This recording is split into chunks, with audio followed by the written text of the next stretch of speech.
Everyone, welcome back to my YouTube channel. तो आज की वीडियो में मैं कुछ आपके साथ शेयर करने वाली हूँ, कुछ बताने वाली हूँ। तो वो आपने टाइटल देख के समझ ही गए होंगे कि आज मैं किस बारे में बातें करने वाली हूँ। तो बस यही है कि मैंने यूट्यूब पे अपना चैनल बनाया, तो जिसमें मैं अपना डेली ब्लॉगिंग या डेली रूटीन शेयर करती थी। तो मतलब मैंने कोशिश की कि मैं अच्छे अच्छे कंटेंट के साथ अपने ब्लॉग्स या वीडियो में डालूं। तो मैंने कंटिन्यू 1 साल मैंने ब्लॉग्स बनाए। कंटिन्यू मैंने बहुत मेहनत की, ब्लॉग्स बनाए। ठीक है। तो होता है ना कि हम कोई मतलब बहुत मेहनत करते हैं और हमें उसका कोई अच्छा फल नहीं मिलता, रिस्पॉन्स नहीं मिलता, तो थोड़ी सी निराशा होती है। तो मेरे साथ भी यही था। मैंने कंटिन्यू 1 साल मेहनत की, वीडियोस बनाए। और जो लोग वाईटी पे हैं उन्हें पता ही होगा कि यूट्यूब पे कितनी मेहनत करनी पड़ती है, जो मैंने की। तो कोई भी रिस्पॉन्स अच्छा मुझे नहीं मिला, तो बस मुझे भी थोड़ी सी निराशा हुई कि अरे इसमें तो मतलब सब वेस्ट ही है, कुछ भी नहीं हो रहा है इसमें। तो फिर मैंने वीडियो बनानी बंद कर दी। तो मतलब मैं बोर हो चुकी थी बनाती बनाती वीडियोस। फिर मैंने वीडियो बनानी बंद कर दी। बस मैं कभी कभार कोई छोटे मोटे ब्लॉग्स डाल देती थी या फिर शॉर्ट वीडियो डाल देती थी। तो बस ऐसा ही हुआ और कुछ टाइम बाद मुझे कोविड हो गया। तो वो मेरे लिए बहुत ही बुरा टाइम था, मतलब बहुत बुरा टाइम था, इससे बुरा कुछ भी नहीं हो सकता है। तो मुझे कोविड हो गया और मेरी हालत इतनी ज़्यादा ख़राब हो चुकी थी उस टाइम। और उस टाइम मेरी हालत बहुत क्रिटिकल हो गई थी। तो मतलब बहुत ही ज़्यादा मुझे कोविड हो गया था। तो मेरे जो लंग्स थे ना, वो 75% इन्फेक्टेड हो गए थे। तो बहुत बुरी हालत थी मेरी। मतलब कहूँ ना कि मैं मतलब ज़ीरो हो गई थी, तो ज़ीरो से शुरू हुई थी। इतनी बुरी हालत हो गई थी, बहुत ज़्यादा हो गया था कोविड। तो ऐसा हुआ था कि जब फर्स्ट वेव आई थी, तो उस टाइम सिटीज़ में, शहरों में ही ज़्यादा केसेस बहुत ज़्यादा फैला था। तो मैं गांव में रहती हूँ, तो गांव में इतने केसेस नहीं थे, कोई 1-2 केस सुनने को मिलते थे, इतना ज़्यादा नहीं था यहाँ पे।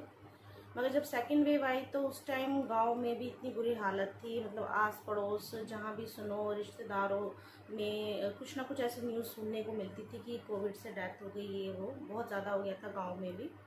तो उस टाइम मेरी भी हालत बहुत ज़्यादा सीरियस हो गई थी। तो मतलब फिर फैमिली में सब ने कहा कि इसे हॉस्पिटलाइज़ करवाओ। मगर सभी को पता है कि हॉस्पिटल्स में कितनी बुरी हालत थी, ऑक्सीजन सिलेंडर की मारा मारी थी, बहुत ज़्यादा हालत ख़राब थी उस टाइम भी। तो फिर हस्बैंड ने मना किया कि नहीं, इसे एडमिट नहीं करेंगे, घर पे ही सारा ट्रीटमेंट करेंगे। क्योंकि मेरी हालत इतनी ख़राब थी कि मैं खुद से उठ के मैं बैठ नहीं पाती थी, इतनी बुरी हालत थी। ठीक है। और जो मुझे खांसी होती थी ना, इतनी भयंकर बुरी खांसी होती थी मुझे कि उसमें मतलब मेरा जो ऑक्सीजन लेवल बहुत ही ज़्यादा कम हो जाता था, बहुत ज़्यादा कम हो जाता था मेरा ऑक्सीजन लेवल। तो सिलेंडर की इतनी मारा मारी थी, कहीं भी नहीं मिल रहा था। तो हस्बैंड के एक फ्रेंड थे, तो उनसे जैसे तैसे जुगाड़ लगा के हस्बैंड ने कॉन्सेंट्रेटर, ऑक्सीजन कॉन्सेंट्रेटर मशीन ला के रखी, जिसका पर डे का किराया 2000 था। तो वो बड़ी मुश्किलों से मिल गई। तो उस टाइम मेरा ऑक्सीजन लेवल बहुत ज़्यादा कम हो जाता था, कभी नॉर्मल हो जाता था, कभी बहुत ही ज़्यादा कम हो जाता। क्योंकि जब मुझे खांसी होती थी ना, तो उस टाइम बहुत ज़्यादा कम हो जाता, तो बहुत बुरी हालत थी उस टाइम मेरी। तो बस यही था कि मैं बहुत ज़्यादा सीरियस हो गई थी, बहुत पूरी फैमिली बहुत ज़्यादा परेशान हो गई थी। मतलब बहुत बुरा टाइम था वो, बहुत ही बुरा टाइम था। तो बहुत ज़्यादा वीकनेस आ गई थी उस टाइम, बहुत ज़्यादा कमज़ोर हो गई थी मैं। तो मुझे 4-5 महीने रिकवरी में लग गए। उसके बाद कई साइड इफ़ेक्ट हुए कोविड के, और एक साइड इफ़ेक्ट मेरा अभी तक भी फ़िलहाल है।